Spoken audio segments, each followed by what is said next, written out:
So we will begin. So welcome. My name is Joel Cárdenas. I am the moderator for our BYU versus Utah or Utah at BYU chat. So joining us today, we have our three sports writers. We have Josh Newman, covers Utah athletics. We have Norma Gonzalez, covering BYU, who's already had a busy day today. And we have our Tribune columnist, Gordon Monson. Guys, thank you for joining us. And yeah, so it's, it's been called the Holy War in the past. It's been called, whatever you want to call it. But soon, I guess in whatever 2024, I guess it'll be, we could call it the battle of a Big 12 school versus the battle of a Pac-12 school. Battle of the 12s, I guess. Yeah. And so thank you once again for everybody joining us. We'll get to your questions in just a little bit. Just wanted to start off by, just a quick introduction. As obviously it's rivalry week. It's time for number 21 Utah going up against BYU. For the Utes, they're looking to get their 10th straight win against the team down south, which would be a rivalry record for consecutive wins. And for BYU, looking to end that 9-game losing streak against the rivals and get their start of their 3-game homestand with a win. But before we get into talking about the matchup and the breakdown and everything, let's discuss the elephant in the room, which is BYU in the Big 12. So obviously today, earlier this morning, the Big 12 sent out an official invite to BYU to join the conference. BYU accepted, and the Cougars are going to start Big 12 play in 2023. So Norma, we'll start with you. This is obviously a big moment for BYU. How do you see this bringing new life to the program? And what should fans expect to see improve from the program now that they're in a conference, something that most Cougar fans have been wishing for? Yeah, I think when a lot of non-P5 schools join a P5, there's some type of drop-off in production just because they're trying to play catch-up to the level of competition that there is in a Power 5 program. But BYU's been playing Power 5 schools for years now. This year they're facing 7. Last year they would have faced 6. I think the previous year they had 5. So BYU's done a pretty good job of maintaining these types of schedules that keeps BYU competitive. So I expect them to be fairly competitive from the get-go once they officially join the Big 12. Obviously exciting. It's going to help them recruitment-wise. It's going to help them bring in more money. It's all positives and really don't see that many negatives, except when you start focusing on the other sports. So football obviously is the big horse, but you're talking about women's volleyball has consecutively won the WCC, women's soccer, cross country, both men and women's. Softball has consecutively always gone to the regionals with the occasional super regional. That's where things might kind of shift a bit for them because now they're obviously going to be facing different type of competition. But for the most part, everyone's just really excited, and it's just bringing more juice to the rivalry week as we're all heading into this big BYU Utah game. I see a question here. Just Dave McFarland wants to know, does this mean that BYU will play on Sunday? No, actually, the Commissioner Bob mentioned today that they will work around BYU's no play rule for Sundays. So they're going to find a way to just adjust schedules for that. Cool. Gordon, 10 years as an independent for BYU. In your opinion, what's the lasting legacy of that time for the program? Success, failure, or football purgatory? I would say that it's more like treading water. It wasn't purgatory because BYU was able to do some things that they said they wanted to accomplish over that period of time. They wanted exposure for their program. They had to deal with ESPN, so that worked out nicely for them. They had a whole lot of exposure, and they did a lot of things that they wanted to do. Norma talked about stepping up the schedule a little bit, and they've been able to do that, although ironically enough, they got an awful lot of attention last year for playing a real kind of a crap schedule. It was not a strong schedule, but it was a schedule. And they beat everybody but one, and the one that they lost was pretty much just sort of a thrown together game that everybody understood was a bit of a weird deal. So they ended up getting a lot of exposure in a year where, they played teams that were worse than the teams they played in the Mountain West before they left. So success, I mean, it was I understand why BYU did that. I mean, Utah was leaving for the Pac-12 and BYU wanted more money, more exposure, and they got both of those things. And Josh, in a piece that you wrote yesterday, you said that the Big 12 invitation will be a welcome end to a decade of searching for BYU. Why didn't the program find what they were looking for when they went independent in 2011? Was it all a mirage? I wouldn't call it all a mirage, but I mean, part of the problem with BYU, not problem, but part of the factors going into BYU trying to find a Power 5 league is, you know, the religious aspect of it, right? It's a faith-based institution. We all know that the Pac-12 was never going to take on BYU because of its faith-based status. That's not a problem for the Big 12 because TCU is faith-based, Baylor is faith-based. So look, the Big 12 said no to BYU twice, once in 2012, once in 2016. But if BYU is ever going to land in a Power 5 league, the Big 12 always made the most sense for the reasons that I just said.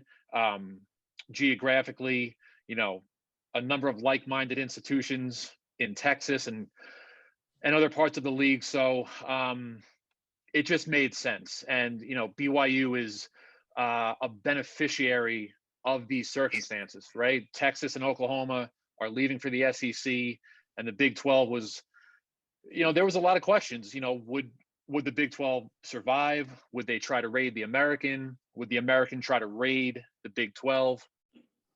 And ultimately, I feel like Big 12 leadership did a nice job of going on the offensive and opting to survive. They didn't want to get poached. They opted for survival. And under these circumstances, BYU, for again a number of reasons, made a lot of sense given what's going on right now with the Big 12. You know, can I add something to that? Because if you believe what Rondo Feldberg said, he's a former BYU athletic director. He said that BYU would have gotten into the Big 12 a long time ago, but that a governor, I think it was Richards down there in Texas, blocked it because one of her school, I think it was, I forget who it was it Baylor maybe? She was alum. She said, no, you can't do that. So they had really 3 shots at it. Question for you, Josh, from Scott here. How do you think BYU's move will impact the U of U, if at all? How do you think BYU's move? I touched on this yesterday. I think directly, I don't know that much changes from a Utah perspective directly. You know, you still have the major factor of will Utah and BYU continue to play football every year. They'll play tomorrow night, as you said, and then beyond tomorrow night, they play 6 times through the end of the decade. And then things start to get a little muddled. We don't know what the future looks like specifically. We don't know what scheduling will look like because on one hand, BYU at one point was cobbling together its own independent schedule, but now they're going to be a member of the Big 12. And that means that they'll have 9 games locked in every year. They're going to play 9 Big 12 games. That only leaves 3 spots for non-conference games. I'm working, you know, based on some reporting and some people at Utah. It sounds to me that BYU and Utah still intend to play each other every season. They're going to try to play each other every season, but that's not guaranteed. So there's a scheduling component in there that factors into Utah.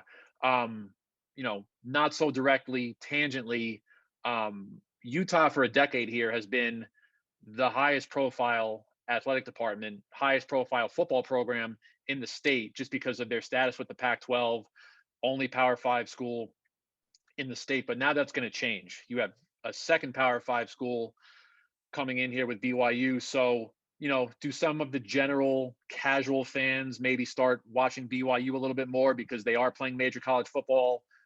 Is Utah losing some prestige because they're not the only Power 5 school anymore? You know, that's an open-ended question, right? We'll see what the future holds. But you know, I don't want to say that the tide is turning away from Utah and its prestige and its spotlight, but it does feel a little bit like they're going to have to share the landscape now with BYU stepping into the Big 12. I could add to that. Thomas actually asked about the non-conference portion of the schedule moving forward once they join the Big 12. And he said that the majority of contracts that they have from now through the 2030s, because BYU has schools on contract until I think like 2035 or 2036, something like that. He said most of them include a clause that says that if BYU were to join a Power 5 conference, they could basically cancel the game without having to pay that fee, which I think most of them is like about $1 million fee for any cancellation or having to postpone or move for whatever reason. That's not like an act of God. But as far as the Utah game, he was asked directly if he would prioritize Utah as one of the non-conference games. And he kind of didn't give a straight answer. He did walk around it, but he said that the rivalry has changed. It's not what it was before. So I guess essentially maybe they don't play every year. Maybe they could play every other year, and also kind of try to keep on that Boise State rivalry, which in my opinion has kind of rivaled the Utah rivalry over the past decade or so. And just to further what Norma just said about maybe Utah and BYU don't play every year, the two athletic directors, Mark Harlan at Utah, Tom Holmoe at BYU, they have a friendly, cordial relationship. So, for example, Utah is going to play the University of Florida in 2022 and 2023, and that's taking place because Tom Holmoe, let Mark Harlan defer to Utah BYU games during those years towards the back end of the decade. So I do think there is something to, maybe they're not going to play every year like they have for a century now. I think they're going to continue to play beyond the last scheduled game in 2030. But the way things are looking with the landscape and how scheduling might look, I agree they're probably not going to play every year moving forward.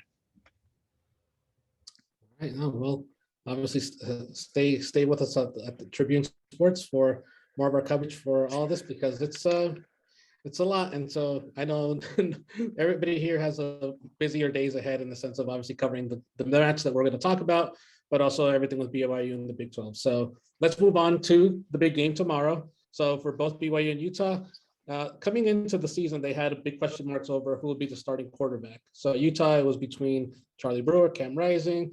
You have BYU, who's going to replace Zach Wilson? Turned out to be Jaron Hall. Brewer went 19 of 27, 233 yards, 2 touchdowns, interception in the 40-17 Utah win over my Weber State Wildcats. So Josh, Coach Whittingham said a few days before the opener that the experience factor was probably the biggest reason behind Brewer being named a starter. I know it's a tough call after just one game against the Division I FCS school, but what did you see in Brewer against Weber State that makes you believe Witt got it right to name him the starter? Yeah, I thought Brewer was very good against Weber.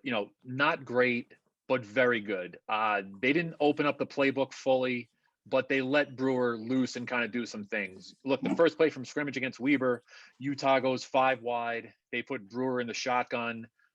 Brewer goes deep for Brand Keithy.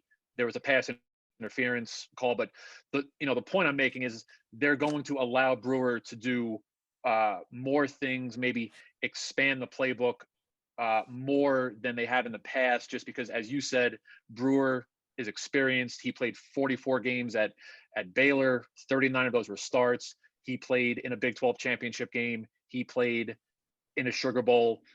There's no replacing experience, and Brewer has a ton of it. I'm curious to see what he looks like in week 2. He was the victim of a couple of dropped passes. Obviously not his fault, but he was very good, very solid, not great, but very good. And there is a healthy amount of optimism that Brewer can give even more than what he showed in the opener. And Norma, over at BYU, the battle to replace Zach Wilson came down to Baylor Romney and Jaron Hall, with the latter winning out. So Hall went 18 of 28, 198 yards, 2 touchdowns in the win against Arizona and Vegas. Was Hall's performance enough for Cougar fans? Should feel confident he's the right guy for the job, or do you think there's a chance that Coach Kalani Sitake keeps Hall on a short leash if in case Jaron stumbles? Yeah, obviously Hall was kind of slow to start, as was the whole offense for BYU against Arizona. I think he was 1 of 4 in that opening drive. But what should give fans sort of some confidence in him moving forward was that 67-yard touchdown reception and that 39-yard scramble that he had. And it's like, those are the magical moments that Jaren Hall is able to produce, especially because he is a dual athlete. Sorry, and like he's able to run the ball just as good as some of these running backs. So I think it's more of like just let him catch up. He hasn't played since 2019, so obviously he was gonna have to dust off some cobwebs and bring it out. But we should be able to see more of what he can produce this week. And for you, Gordon, what are your thoughts on the QBs for both Utah and BYU? Well, Kyle Whittingham said, he says this every year. He said it this way for about 10 years now, that he was going to try and do a better job with the, as he calls it, the throw game. And I think, like Josh was saying, that Charlie Brewer gives the Utes an opportunity to bring that to fruition. Very efficient, like Josh said, experienced and talented too. And he's got some great tight ends. He's got some speed on the outside. So I think he'll be successful this year at Utah. If Charlie Brewer plays well this year, Utah, I believe, will win the Pac-12. I mean, I'm not throwing everything on him, but if he plays well, I can see the Utes winning the thing. And as far as BYU goes, Jaren Hall will have to be mobile against the Utes. That's just a fact. You don't want him running too much because of his injury history, and you just don't want to expose your quarterback to that. And you don't want your quarterback going through looking at his first read and then taking off running, because then all the other guys quit running their routes and just figure, okay, he's just going to play some hero ball. And that's not good for the offense either. But Jaren Hall, like Norma was saying, has some unique talents that will have to be on display tomorrow night in order to give the Cougars any kind of chance. Because I think the Ute defense is just really, really good. And BYU will struggle to run the ball traditionally, I think, because almost everybody does struggle against Utah's defensive front. So maybe he can loosen that up a little bit with his own running ability, but he's going to have to throw for a lot of yards against that defense, just like every team that plays the Utes does, because typically they struggle to run the ball. So we'll see how he does against that the back end of that Ute defense. And if I could just add one thing to what Gordon said specifically about Brewer, I think Kyle Whittingham's football DNA is steeped in, okay, we're going to run the ball and we're going to play defense and we're going to control the clock. The Utah quarterback generally is not slinging the ball all over the place. That's not what Kyle Whittingham generally does.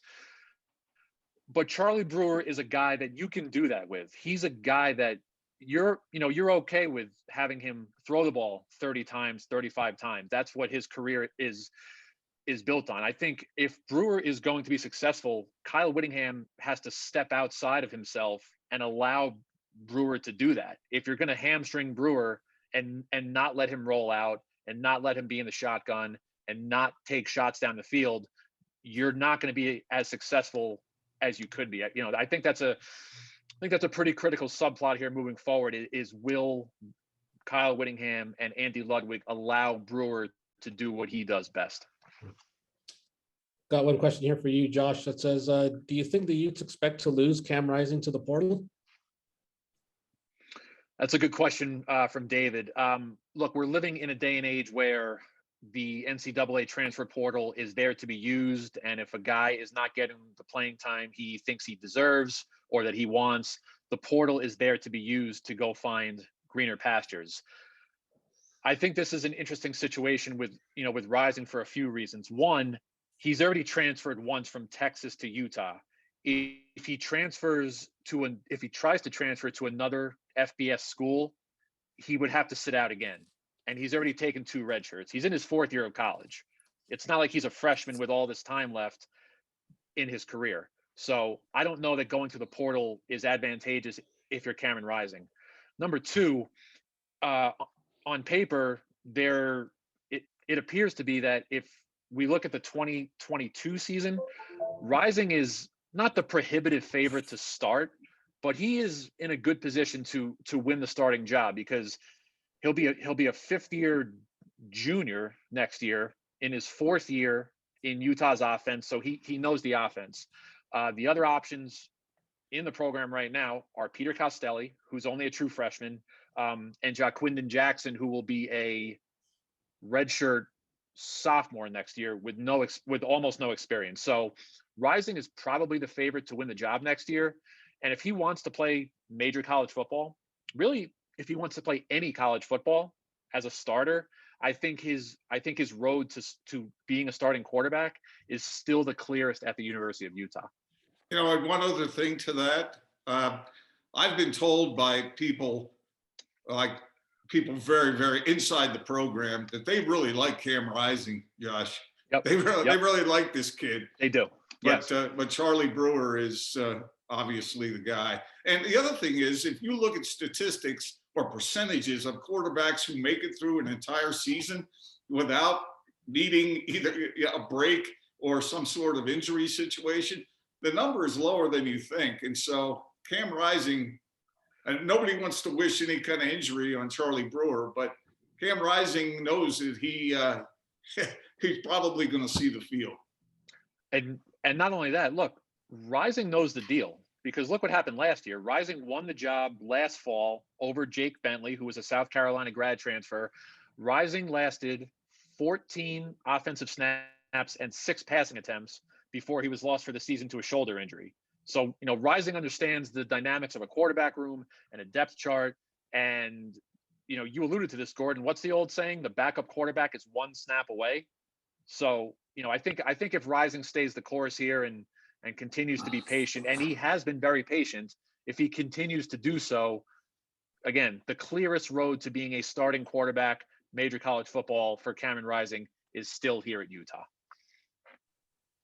Let's move on to the in-game battles. So like any other game, BYU and Utah is going to have its battles within the game, whether it's the offensive line versus defensive front four, etc. So Norma, what is the in-game battle that you believe BYU has to win in order to get the W tomorrow?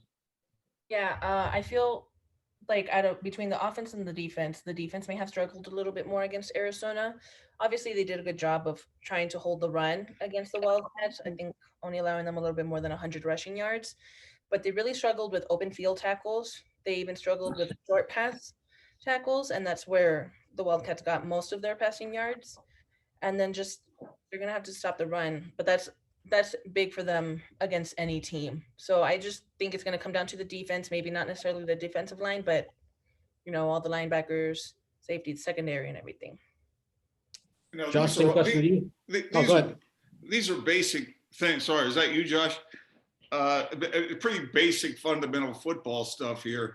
But BYU has struggled to put pressure on a quarterback with just its front, the defensive front. They've had to commit other resources to pressure the quarterback. And with Charlie Brewer's experience, you think he might be able to pick up on that. And if BYU can't pressure him, then he'll be able to sit back and find his guys. Because like Norma was talking about there, BYU last week against Arizona missed some tackles, but they also, it's easier to make those tackles when you're in best position to make them. And Arizona was just faster than BYU. And so I think Utah is faster than BYU. And so Charlie Brewer will be able to find open receivers if he has enough time. So what does BYU do? They struggle to put the pressure on the quarterback if they do it standard, and so then they have to commit these other resources. So will someone be open? And with these great tight ends that Utah has, that could be a problem for BYU's defense. Josh, same question to you, but from the Utah perspective, which in-game battle do you feel that Utes need to win to come out of Provo 2-0? Yeah, 2 things come to mind. First, I'll further Gordon's point about the battle up front. Utah's offensive line is still a little banged up. They're not whole. They did not have their 5 best guys on the offensive line last week against Weber. It sounds like they're going to be a little closer to full health going into BYU, specifically with Jaron Kump, their projected starting left tackle. Sounds like he's going to probably give it a go against BYU, so that's a plus. And again, if Brewer has the time, he's capable of picking apart BYU. The other battle that comes to mind is Jaron Hall versus Utah's secondary.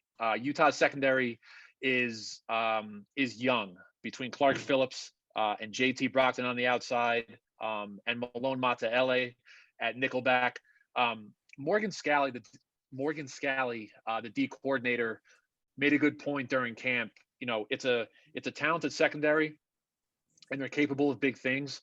But not only are they still young, these guys have not really played in front of a crowd. Okay, they got their first taste of a crowd in the opener against Weber. Now remember, last year during COVID, Pac-12 stadiums did not allow fans, so you haven't had, you know, the ebbs and flows of a crowd during a game and booing and cheering. So now you're going on the road into a hostile environment for the first time, right? The place is sold out, 65,000 people. They're going to be booing Utah. How is this young secondary, albeit talented, how is this secondary going to respond, again, to the ebbs and flows of a crowd? Prime time, people are going to be excited, people are going to be booing, cheering. I think that's a pretty significant factor, how the youth who hasn't been through this before deals with it for the first time. Question here for Gordon from Michael. It says, Gordon, how do you think Witt will manage after Brewer throws a big interception? In the past, he often has little tolerance for mistakes and tends to overreact, and this can damage the confidence of a QB to the point they start second guessing themselves. The question is well-based. I mean, I've seen Kyle on the sideline times when his head starts to spin around and projectile vomiting coming out when he sees turnovers. It just drives him crazy.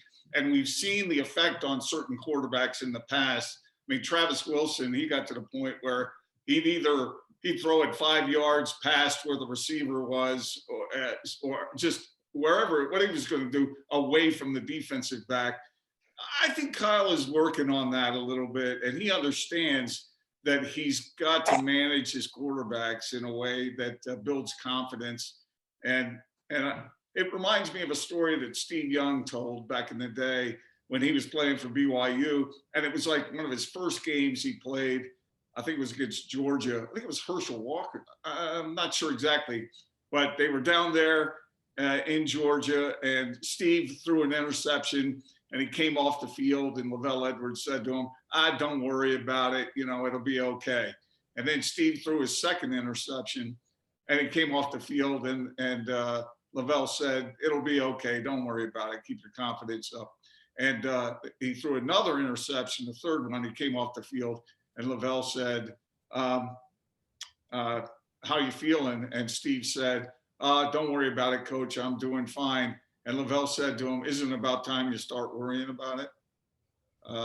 That hasn't been the patient MO of Kyle Whittingham in the past, but he knows he has to be successful throwing the football in order to win a Pac-12 title. And that's his goal. And obviously he doesn't want to lose to BYU. So I think he's got it figured out. Kyle Whittingham is a very smart guy. And I think he understands what he has in Charlie Brewer and how he doesn't want to turn Charlie into China in a bull shop. And let me just break the suspense here. Maybe not on Saturday against BYU per se, but Charlie Brewer is going to throw some interceptions. That's kind of the nature of his game. If you look back at his time at Baylor, I've gone through the box scores and game stories. Brewer is going to get picked off, and he's going to take some risks. The fan base might not like it, but you know, he's not. They're not going to pull Brewer if he throws 2 or 3 picks in a game. It's just not going to happen. And everybody's going to have to be okay with Brewer and how he operates and what he's going to do. He's going to get picked off at some point, and at some point, yeah, maybe he might throw 2 or 3 of them, but in terms of short leash, etc., there is no short leash. Brewer's the quarterback. That's what it is. And Norma, you I don't know whether you've gone back through BYU's history, but if memory serves, Ty Detmer, I think the year he won the Heisman, threw like 28 interceptions. I mean, of course, he threw like 50 touchdown passes, but like you said, Josh, interception is just going to happen if you're going to put the ball in the air. And I agree. I think that Kyle wants to, it's not like he wants to turn Utah's offense into the air raid. That's not what he wants to do. No. But he wants to balance it out enough in order to put his team in a position where they can withstand some adversity. Like when they played Oregon in the conference championship game, the defense was nicked up a little bit, but they couldn't stop Oregon. And in that moment, Utah had no alternative.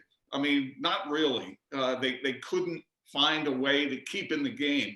And I think Kyle wants to be diverse enough to be able to overcome these kinds of challenges.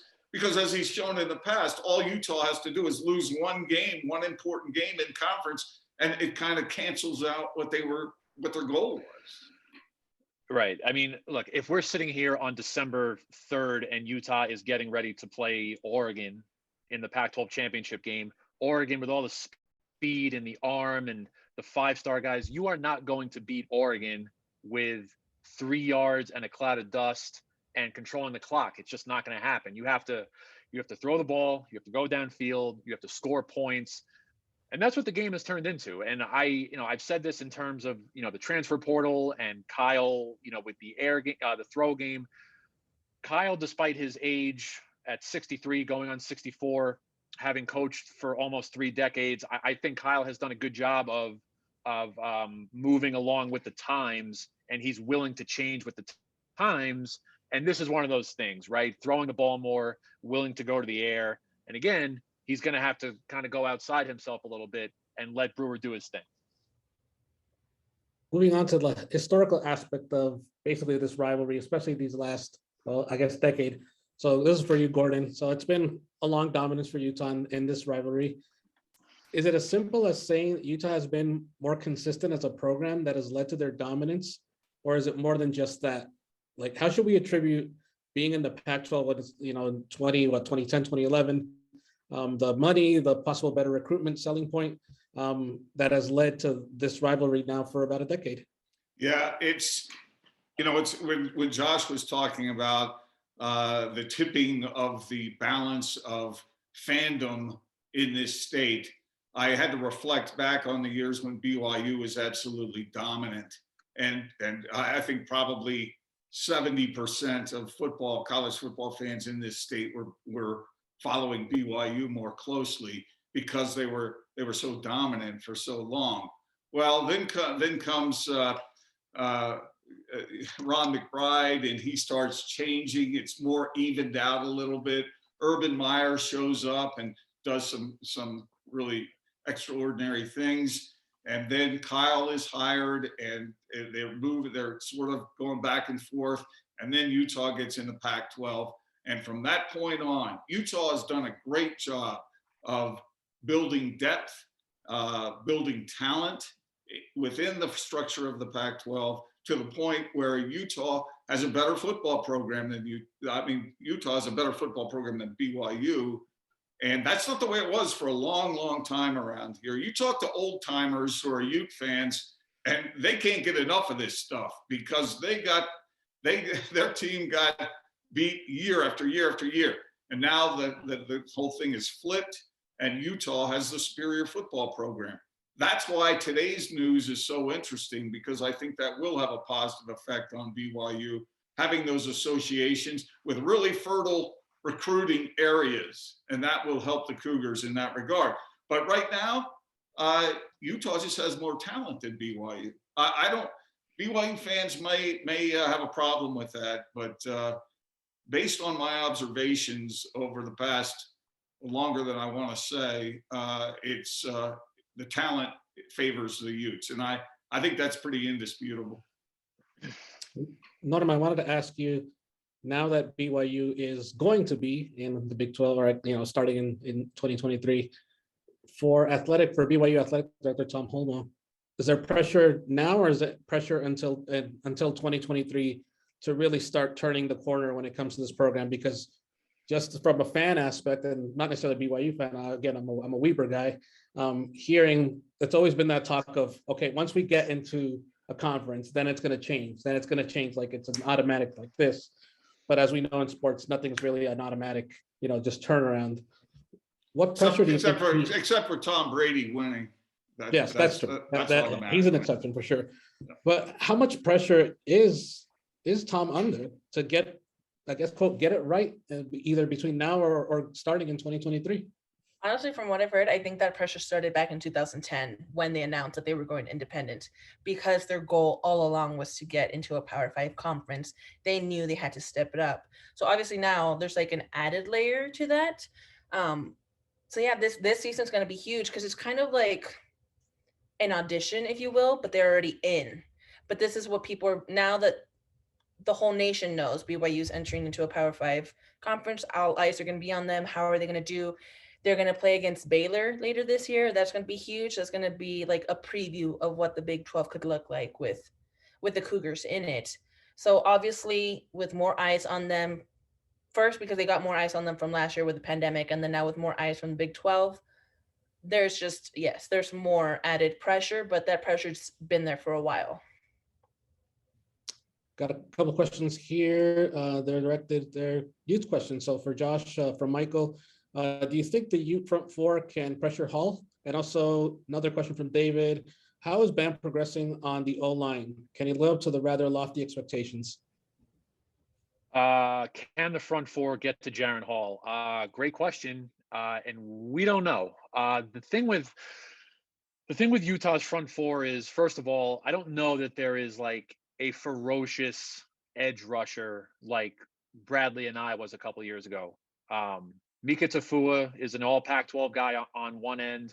I don't know that he is that 8 sack, 10 sack a guy game that's going to overwhelm a left tackle and get home against Jaron Hall. On the other end, it's a pair of freshmen. Van Fillinger started last week against Weber. Xavier Carlton saw most of the second half. Kyle Whittingham called those guys 1 and 1A at that position. Carlton kind of has that eye test look to him that he could be that edge guy that can get home and get to the quarterback. But we just don't know enough about this Utah front four if these guys are, powerful enough and even willing enough to really hammer the quarterback. The other question again, I'm sorry. Yeah, no problem. The other one is how is Bam progressing on the offensive line? Can he live up to the rather lofty expectations? Yeah. Okay. So Bam Olaseni, first of all, is just one of the biggest human beings I've ever seen. He's about 6'8", 335 pounds. He was a junior college guy, didn't grow up in the United States playing football. It's been a really slow progression for Bam, but he's kind of come to the point where like the light bulb has gone on and he is playing well. He started against Weber State. He was solid, nothing crazy, but he was, he was good. And he left that game giving optimism that he could be, the long-term starting left tackle. Can he live up to the lofty expectations? They have been lofty, and it's going to be interesting to kind of see what happens because again, the Utah offensive line is not fully healthy, and there is going to be some musical chairs going on here as guys get healthy. Despite that, I think if Olaseni plays well again against BYU, I think he's going to be pretty entrenched in that left tackle spot. And then it becomes a matter of, well, what do you do at right tackle? So it's all there for the taking for Bam. And if he played well in the opener. If he plays well again, I think Utah's going to, finally have an answer there at left tackle. Continuing on with Utah and the Pac-12 South in particular. So it seems like every year we expect Utah to make a push to win the Pac-12 or the Pac-12 in general. But once the Utes get close, it seems like it goes just completely awry. So 2018, the 10-7 loss to Washington, in my opinion, was one of the worst Pac-12 championship games I've ever seen. 2019, we had one of the best teams, or let's say we saw one of the best teams, Utah teams in football history. And it crashed out against Justin Herbert and the Oregon Ducks in that title game. So the Utes have been consistent when it comes to coming up short when it matters. Again, I'm a Weber guy, no bias here. Let's just be real. So Josh, what does Coach Whittingham and his staff need to do in order to position the team to overtake a team, let's say like USC in the Pac-12 South, and win these crucial games that, in November into December? I think you need to stay the course. I don't think they're doing anything wrong. I don't think there's any huge holes or huge problems. Not even talking about winning a Pac-12 title. Let's just start with the Pac-12 South first of all. Gordon could tell you better than me, but Utah's shortcomings against USC, specifically in Los Angeles at the Coliseum, are well documented. The 2019 team, that was some crazy circumstances. Zach Moss goes out early in that game. Matt Fink comes on for USC, throws a few touchdown passes, and USC wins that game. I've been pretty consistent about this. If Utah thinks it's for real and it paints itself as a legitimate contender in the Pac-12 South, you need to go into the Coliseum on October 9th and you need to beat USC. I'm in the minority here, but I think Utah is better than USC on paper. I think there's a little more depth, a little more to like at a bunch of positions. If Brewer is bringing the A game, he's in the conversation, at least as the best quarterback in the Pac-12. So look, let's not get ahead of ourselves, right? One game at a time, but we're the media. We can look as far ahead as we want. If you're 4-0 going into USC on October 9th, you win that game. You're 5-0 going home to face Arizona State on October 16th. You win that one, you're 6-0. You're in firm control of the Pac-12 South, and then your season starts to take on a different complexion. You're thinking about not only a division title, but legitimate aspirations to win the Pac-12. And if you win the Pac-12, you're going to the Rose Bowl. And look, not to get too far ahead of ourselves, but if you run the table, or even 11-1 going to the Pac-12 title game, maybe something beyond the Rose Bowl is possible. I think, look, my opinion after one game has not changed. I think Utah has the guys. I think there's continuity on the coaching staff. I think the schedule is mostly favorable for Utah to do something significant if they can stay healthy and if they can stay the course. Well, let's get a couple of questions from our friends here listening in. So one for Norma. So this is from Chris. If when Kalani's name continues to be brought up for other P5 jobs, will BYU now be more willing to pay as a member of the Big 12? Yeah, that's a good question. Obviously, Kalani has done a lot for the program since he got here 6 years ago. We just saw he got another contract extension last week. But I get the sense that he kind of wants to be like the next Lavelle Edwards of BYU. Like, he wants to stay here for a long time. He wants to build the program up the way he wants for as long as he's able to. So I guess it's going to come down to how much more money is it going to be? What other perks does he get?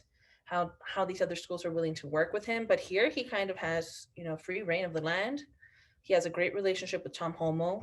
And, he's just doing the best that he can so far. I don't know if maybe Gordon would talk more. He was around for the Lavelle Edward days of BYU football. So I don't know if he sees Kalani sort of taking on that mantle. Well, I remember Lavelle saying that at that one point after he won the national championship, he had an opportunity to go coach the Detroit Lions, and they were going to pay him a whole lot more than BYU was paying him. And he declined, stayed at BYU, and he told me that that was the best decision he ever made, because he said he would have been in Detroit for 3 or 4 years and probably gotten fired.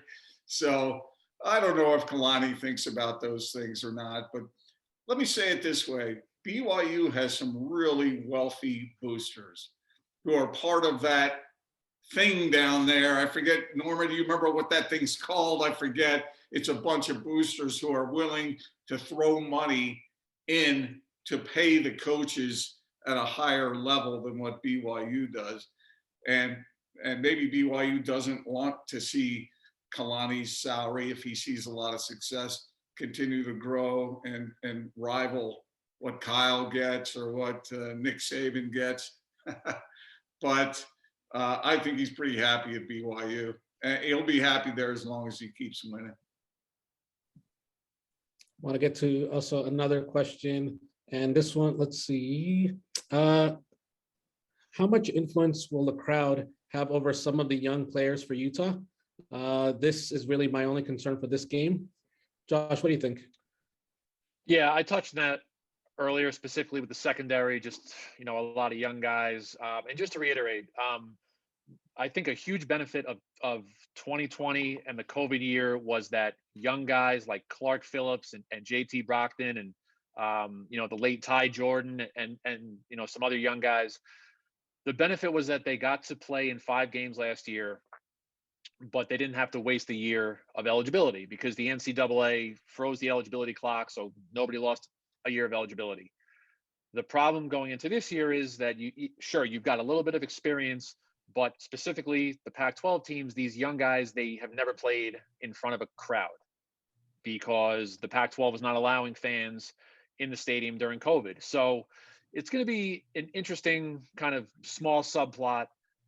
The young players walking into what is going to be a hostile road environment and how they react to the jeering and the booing and even maybe some of the cheering.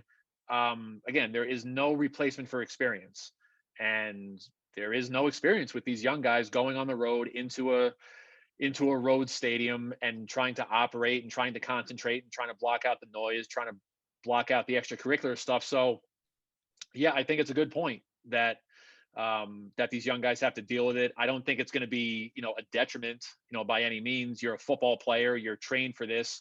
Maybe it's going to take everybody a few plays or a series or two to kind of recalibrate themselves. But I don't think it's going to be like a major detriment to anybody.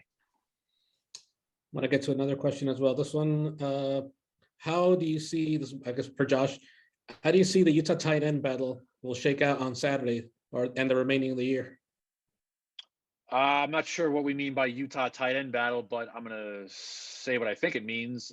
Utah's tight end room is stacked. Brand Keithy is an all Pac-12 guy a couple of times. Cole Fotheringham is I believe a 4th-year guy now. He's been around the block.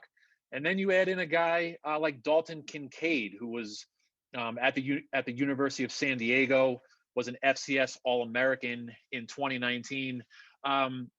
Kincaid was one of the more interesting things to come out of the opener. Showed up here last year. He played, but was more of a blocking entity. Utah likes to employ its tight ends as pass catching options, but Kincaid didn't do a ton of that last year. He comes at it in the opener against Weber. He had 4 catches for, I think, 76 yards, caught a couple of touchdown passes. And after the game, Kyle Whittingham says, and I'm paraphrasing Kyle, he calls him the best kept secret in the Pac-12. And if Kyle's saying that out loud, he means it. So the tight end situation at Utah is good. That's probably the best tight end room in the Pac-12. And it's important to have because the wide receiver depth, the legitimate wide receiver depth for the Utes right now is probably only 5 deep, whereas you would normally like it to be 7 or 8 deep. But the fact that Utah only has maybe 5, that's okay because you've got 2, maybe 3 tight ends that are legitimate big time pass catching options. So I think that's a huge benefit for Kyle and Andy Ludwig to have that level of production coming from your tight ends.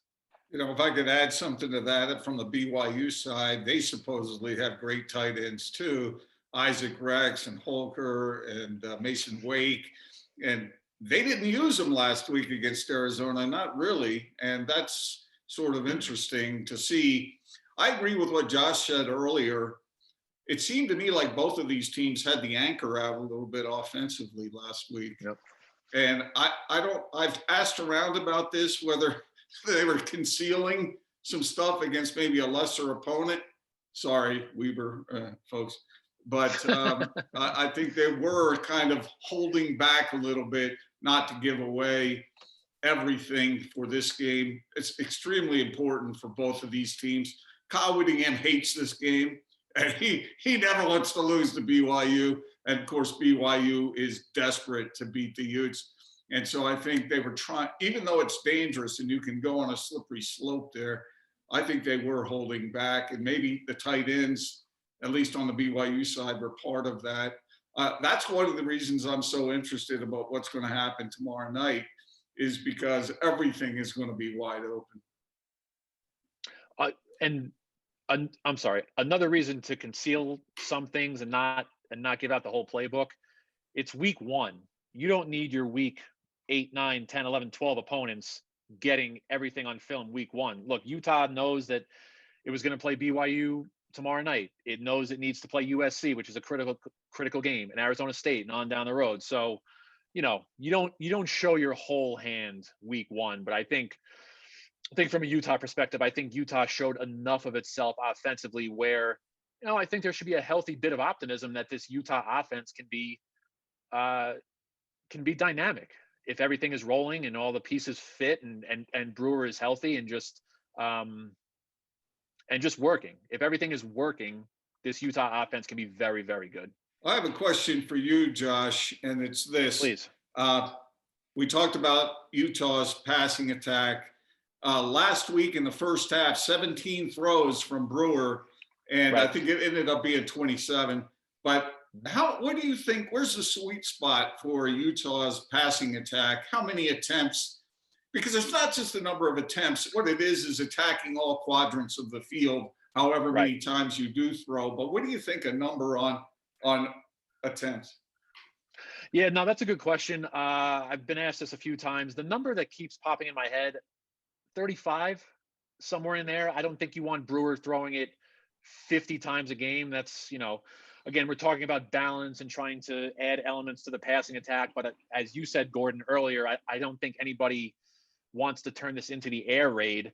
But yeah, if you're letting Brewer throw it 35 times a game and your run to pass ratio or pass to run is somewhere, 55, 45, 53, 47, somewhere in there, you're finding a balance. I think that's where they want to be. If you're in any position, whether it's Brewer, Utah, BYU, it doesn't matter. If you're in a position outside of the air raid where you're having to throw it 50 times, that probably means you're trailing and things are not going so well. And let me just add on to that. The interesting thing about this, because I think A-Rod down at BYU wants to open up that offense too, man. Yep. He wants to stomp on the accelerator. And we know the Utes are taking a little bit of a new approach, but they both have really good running backs. Tavion Thomas, that kid looks good to me, Josh. Yeah. You've been studying him for a while. I think he got 12 carries last week. I think he's going to get more than that. And so, again, it comes down to that balance between feeding the beast over here, letting him do his thing, letting him churn for 9 yards a carry. Are you kidding me? Yeah. And then meanwhile, BYU, they've got a kid down there named Algier who's pretty darn good too. So it really comes down to being able to throw the ball, being able to present a threat to the defense that you can throw the ball at every time. And then I think that sets up these backs to have a lot of success. Gordo, you're all fired up on a Friday. I love it. Before I wrap up, just kind of one quick question, and this will be more I'll get Gordon's take after, but for Josh and Norma. So you have to kind of fill in the blanks. So we'll start with you, Norma.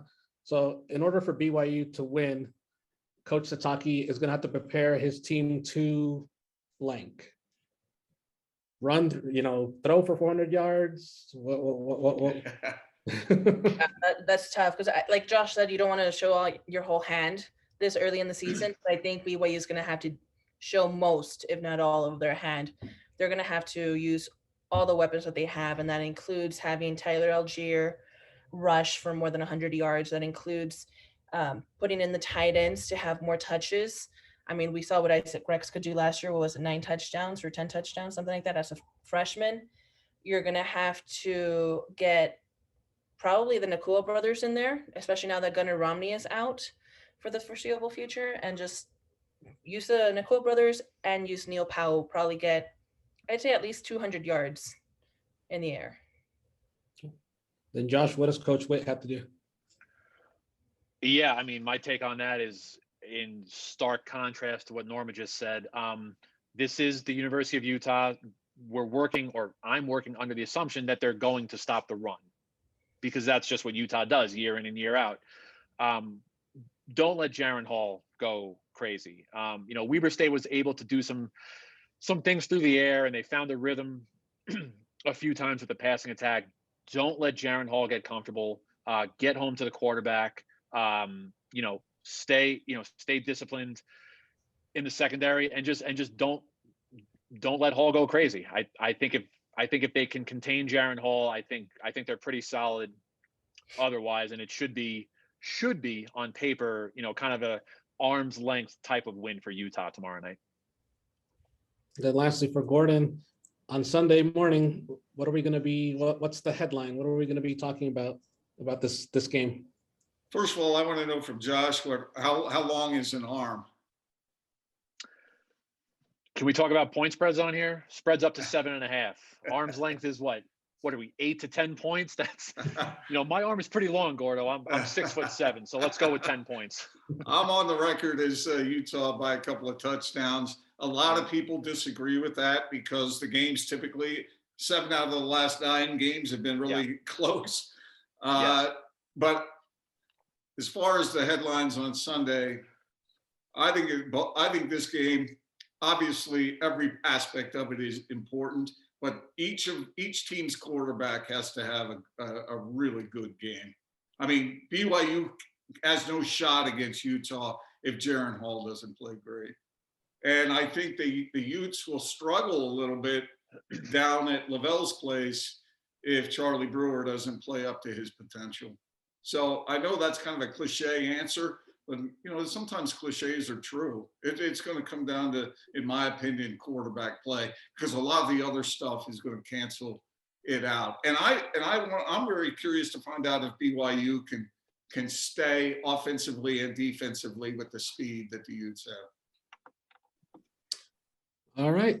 Well, that's all the time we have. I want to thank everybody for the questions submitting. Somebody in the last second said, who has the better ice cream, BYU or Utah State? I'll actually My hands up. I've eaten more Utah State ice cream than I have BYU. And Utah State ice cream is so much better than BYU ice cream. It's not even a comparison. Yeah.